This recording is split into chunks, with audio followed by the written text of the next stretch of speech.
Good morning, everyone. Today's tiny tip is how to make to-do lists. I think we all know the pressure, the anxiety, the stress that comes with to-do lists. And I remember reaching a point where something just clicked. And I realized that to-do lists are way more fun and way more inspiring. Instead of writing down a whole lot of things that I need to do, that I should be doing, I write down the things that I've gotten done. And I find that momentum carries through and helps me do the things that are really most important.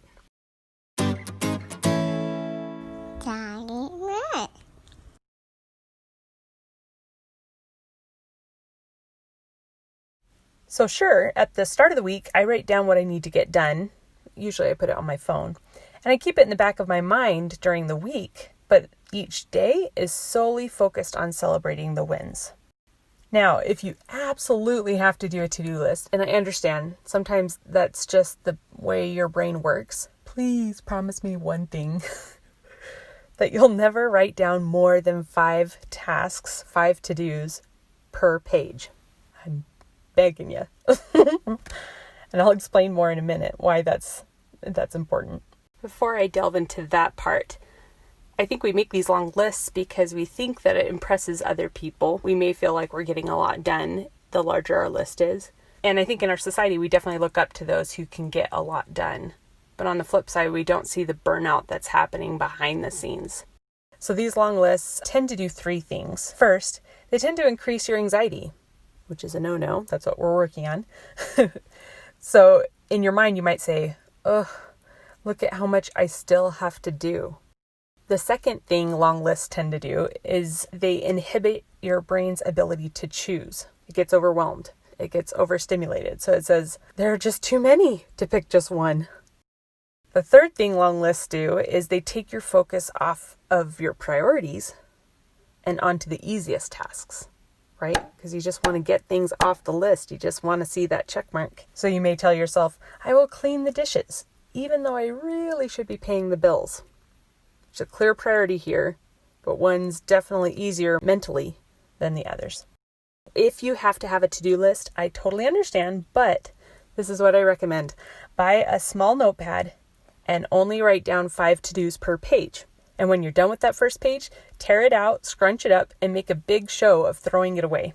Or if you like a visual affirmation of your effort, on the page, write done in huge letters with a red marker over that part of the list before turning to the next page of 5 to-dos. The best part about writing done on each page, for me anyway, is that I get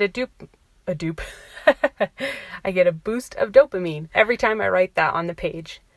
And I can see those pages growing and growing with all these things that I have been able to get done. So if you do to-do lists, it can be super helpful to have that visual indication of your progress, which is super helpful when you're trying to change habits and make adjustments in your life. It helps your brain recognize that this is a good thing. Final thought, and this is something that I'm going to emphasize much more in future videos, but make sure that each of your tasks actually has a finish line.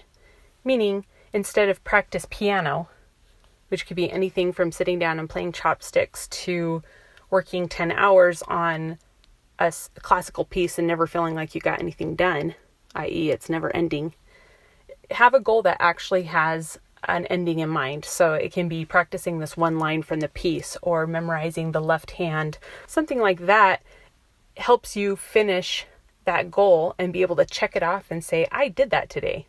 I completed that goal. And that's super helpful, again, when you're training the brain. So remember to always have a finish line. Thank you so much for watching this video. If you feel so inclined, please subscribe. I'll be creating more and more videos for those of us who struggle to reach our goals, specifically because of anxiety, but chronic illness and any other variety of reasons.